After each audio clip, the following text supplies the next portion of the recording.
தெய்வத்தை பற்றி யாருக்கிட்ட கேட்டால் நல்லா தெரியும்னா எனக்கு அடிக்கடி ஒருத்தர் பேர் ஞாபகத்துக்கு வந்துடும்.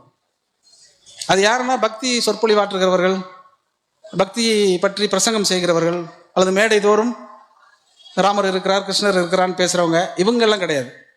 ஏபி நாகராஜன் கேட்டால் கடவுளை பற்றி கரெக்டாக சொல்லுவார்னு எனக்கு தோணும். ஏன்னா அவர் தான் கடவுளையே உருவாக்குனவர். கடவுள் தான் எல்லாரையும் உருவாக்குறாங்கன்னு நம்ம நினச்சிக்கிட்டு இருக்கோம். ஆனால் ஏபி நாகராஜன் மட்டும்தான் கடவுளுக்கு என்ன கலரில் இருப்பார், என்ன சைஸில் கண்ணாடி போட்டிருப்பாரு, என்ன சைஸில் தொப்பி வச்சிருப்பாரு, என்ன சைஸில் கிரீடம் வச்சிருப்பாருலாம் அளந்து கரெக்டாக செஞ்சவர். அவரை பற்றி ஒரு செய்தி இருக்குது, சுவாரஸ்யமான செய்தி. அவருடைய உயர்ந்த பண்புக்கு சொல்கிறேன். ஒரு மனிதன் வந்து அவருடைய திரைப்படங்களில் தில்லானமங்கலம்பால் இப்படி நிறைய படங்களை நம்ம அடுக்கி கொண்டே போகலாம். அதை எல்லோரும் பார்த்து ரசித்த படங்கள் தான்.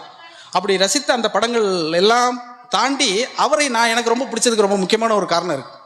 அதுக்கு என்னென்னா, அவர் வந்து இளவயதில் மதுரை ஸ்ரீ பாய்ஸ் கம்பெனியில், பாலமுருகன் பாய்ஸ் கம்பெனியில் நாடகம்லாம் நடிச்சிருந்திருக்கிறார். அந்த நாடக கம்பெனியை வைத்திருந்தவர் வந்து ரங்கசாமி ரெட்டியார் அப்படிங்கிற ஒருத்தர். அந்த ரங்கசாமி ரெட்டியார் வந்து அந்த காலத்தில் ரொம்ப புகழ்பெற்று இருந்திருக்கிறார். அவருடைய மனைவியார் லக்ஷ்மி அவர்களும் இந்த ஏபி நாகராஜனை ரொம்ப குழந்தை மாதிரி பார்த்துருக்காங்க. இவரும் அந்த ரங்கசாமி ரெட்டியாரோட பையன் ஒருத்தர் இருக்கார், அவர் பேர் மூக்கன்னு பேர்.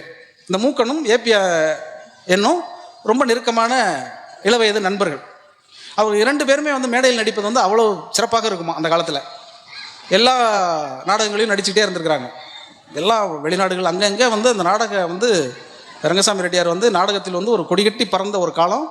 கொஞ்சம் கொஞ்சமாக அதெல்லாம் மாறி சினிமா வர ஆரம்பிச்சிருது. சினிமா ஆரம்பித்த உடனே உங்களுக்கு தெரியும், நாடகங்கள் எல்லாம் கொஞ்சம் கொஞ்சமாக குறைய ஆரம்பிச்சிருது. இப்படி குறைய ஆரம்பித்து ரங்கசாமி ரெட்டியார் வந்து ரொம்பவும் கஷ்டப்படக்கூடிய ஒரு நிலைக்கு வந்துடுறார். தன்னிடம் பணியாற்றக்கூடிய ஒரு 60 பேருக்கு தினசரி 3 வேளை உணவு கொடுக்கக்கூட முடியாத ஒரு சூழலுக்கு தள்ளப்படுறார். இப்போ என்ன செய்கிறதுனே அவருக்கு புரியல. என்னென்னமோ செய்து பார்க்கிறார்கள். இந்த மூக்கனும் ஏபிஎன்னும் போய் என்னென்னமோ வேலை செய்து வந்து அன்றைக்கு கிடைக்கக்கூடிய 5 ரூபாயோ 10 ரூபாயோ கொண்டு வந்து லட்சுமி அம்மாட்ட கொடுத்து அவர்களுக்கெல்லாம் சாப்பாடு போடுகிறார்கள்.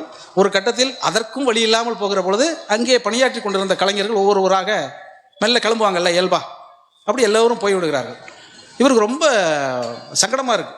ஒவ்வொருத்தரும் ஒரு பழகக்கூடிய இந்த நாடக கம்பெனியை இயக்கி கொண்டிருந்த ஒவ்வொருவரும் அதில் இருந்து போயிட்டே இருக்காங்களேன்னு சொல்லிட்டு அவருக்கு ரொம்ப அச்சமும் பதட்டமும் சோகமும் கவ்வி என்ன செய்யறதுனே புரியாமல் போயிட்டு இருக்கக்கூடிய ஒரு சூழலில்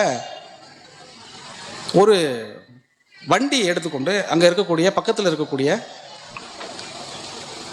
நகரத்திற்கு, ஒரு சின்ன நகரம், மதுரைக்கு பக்கத்தில் இருக்கக்கூடிய அவங்க வாலாபுரம் என்கிற ஒரு ஏரியா, அதுக்கு பக்கத்தில் இருக்கக்கூடிய ஒரு சின்ன நகரத்தில் இந்த கறி விறகு இருக்கு இல்லையா, அதையெல்லாம் எரித்து கறிக்கட்டையாக்கி அதை கொண்டு போய் கடைகளில் கொடுத்து அந்த காசை வாங்கி கொண்டு வந்து லட்சுமி அம்மாட்ட கொடுத்து இருக்கக்கூடிய கலைஞர்களுக்கு சாப்பாடு ஆக்கி போடுவது, எதைய பயிற்சிகள் எடுத்துக்கொள்வதற்கான முயற்சிகள்லாம் அப்படி நடந்துகிட்டே இருந்திருக்கு. அப்படி வந்து ஒரு தீபாவளி வருது. நன்றாக யோசிச்சுக்கோங்க, தீபாவளி வருது. ரங்கசாமி ரெட்டியார் முதலாளியாக இருந்தவர். ஆனால் முதலாளி என்கிற அந்த ஸ்தானத்திலிருந்து கொஞ்சம் கொஞ்சமாக இறங்கி கஷ்டப்படக்கூடிய ஒரு கலைஞனாக அவர் மாறிட்டு இருக்க நேரத்தில் தீபாவளி வருகிற பொழுது தன்னுடன் இருக்கக்கூடியவர்கள் எல்லோருக்கும் ஒரு நல்ல உடுப்பை எடுத்து கொடுக்க வேண்டும், ஒரு நல்ல உணவை, நல்ல தின்பண்டங்களை, நல்ல இனிப்புகளை வாங்கி தரணும்னு அவருக்கு ஒரு ஆசை. அதற்காக இந்த மூப்பனும் ஏபிஎன்னும் என்ன பண்ணுறாங்க, ஒரு வண்டியை கடன் வாங்கி அந்த கறிக்கட்டையெல்லாம் எடுத்துகிட்டு போகிறாங்க. பக்கத்து ஊரில் போய் கொடுத்துட்டு வர்ற வழியில் அந்த வண்டியோட அச்சு முறிஞ்சு போயிருக்கு. அச்சு முறிந்ததற்கு பிறகு இந்த அச்சை சரி பண்ணி கொண்டு தான் அவங்க ஊருக்கு வரணும். வண்டியும் விட்டுட்டு வர முடியாது, கறி வித்த காசையும் கொண்டு வர முடியாது. என்ன செய்கிறதுன்னு பார்த்தாக்க ஒரு தீபாவளி முழுக்க முடிந்ததற்கு பிறகு மறுநாள் அவங்க வர்றாங்க. வருகிற பொழுது அது எப்படி இருந்திருக்கும் பாருங்கள். தீபாவளியை நாம் கொண்டாடுகிறோம் கொண்டாட மாட்டோங்கிறது வேற. ஆனால் அந்த தீபாவளியை இழந்து விடுகிறார்கள். அத்தோடு வந்து மனம் நொறுங்கி போய் ரங்கசாமியும் லட்சுமி அம்மாவும் உட்கார்ந்துருக்காங்க வீட்டில். அது எப்படி இருக்கும்னு நீங்கள் புரிஞ்சுக்க முடியும். நாம் எல்லோரும் செல்வ செழிப்பான குடும்பத்தில் பிறந்தவர்கள் இல்லை. தீபாவளிக்கு முதல் நாள் தான் நம்ம அழைத்து கொண்டு போய் எப்படியாவது ஒரு துணியை வாங்கி கொடுத்து விட வேண்டும் என்று வாங்கி கொடுத்து அதெல்லாம் பழக்கப்பட்டவர்கள் தான் நம்ம. அதனால் நமக்கு தெரியும் அது எப்படி நடந்திருக்கும்னு. நமக்கு தீபாவளி பிடிக்கலங்கிறதுக்கு என்ன காரணம்னா, இப்படியெல்லாம் செலவு வைக்கிற பண்டிகையாக இருக்கேங்கிறதுனால தான். அதனால தான் பொங்கல் நமக்கு ரொம்ப பிடிக்குது. அது பெரிய செலவு கிடையாது, கொஞ்சம் அரிசி வெள்ளத்தை போட்டு ஒரு பொங்கல் ஆக்கலாம். ஆனால் தீபாவளி ஏகப்பட்ட எக்ஸ்பென்ஸு, அது சாதாரணமாக நடந்துடாது. அந்த சூழலில் ஏபி நாகராஜன் ஒரு முடிவு எடுக்கிறார்.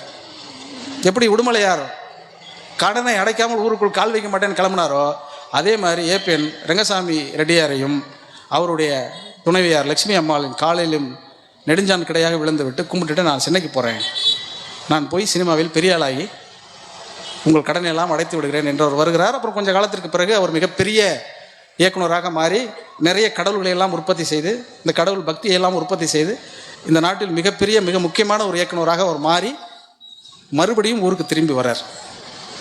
நான் அந்த செய்தியை, அந்த கட்டுரையை படித்துவிட்டு அந்த இறுதி வரியில் வந்து நான் ரொம்ப கண்கலங்கி போய் உட்கார்ந்துருந்தேன் அந்த கட்டுரையை படிச்சுட்டு. என்னென்னா, திருப்பி சம்பாதித்து கொண்டு அவர் வர்றார், பெரிய இயக்குனராகி தமிழ் சினிமாவின் தவிர்க்கப்பட முடியாத ஒரு இயக்குனராக மாறி நிறைய செல்வத்தோடு வருகிற போது அந்த வாலாபுரத்துக்கு வந்து ரங்கசாமி ரெட்டியாரையும் லட்சுமி அம்மாளையும் பார்க்குறாரு. நீங்கள் யாருன்னு அவங்க கேட்குறாங்க. ஏன்னா அடையாளம் மாறுது, உருவம் மாறுது, எல்லாம் மாறியதற்கு பிறகு நீங்கள் யார் என்று கேட்டதுக்கு பிறகு மூப்பனுக்கு மட்டும் தெரிஞ்சிருச்சு.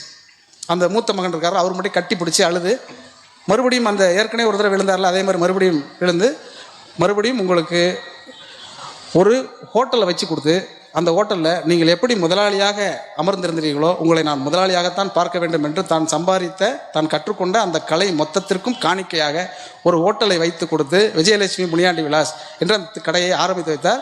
இன்றைக்கு ஊரில் இருக்கக்கூடிய முக்கியமான முனியாண்டி விலாசுகள் எல்லாம் அடிப்படை காரணம் அந்த முனியாண்டி விலாசுங்கிறத நினச்சிக்கோங்க. அந்த முனியாண்டி விலாஸ் ஆரம்பித்தவர் தான் பக்தி படங்களை எடுத்தவர். இப்போ புரிஞ்சிருச்சா உங்களுக்கு? அப்போது நம்மளை விட ஏபிஎனுக்கு கடவுளை பற்றி நல்லா தெரியும். இதுதான் ரொம்ப முக்கியமானது.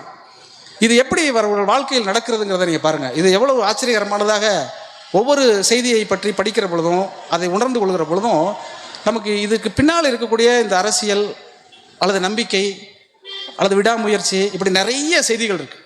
இந்த செய்திகள் இல்லாமல் ஒருவர் உருவாகவே முடியாது. இந்த செய்திகளை எல்லாம் நாம் எவ்வளோ தூரம் உள்வாங்கிக் கொள்கிறோம், அதை எப்படி வெளிப்படுத்துகிறோங்கிறது ரொம்ப முக்கியமானது.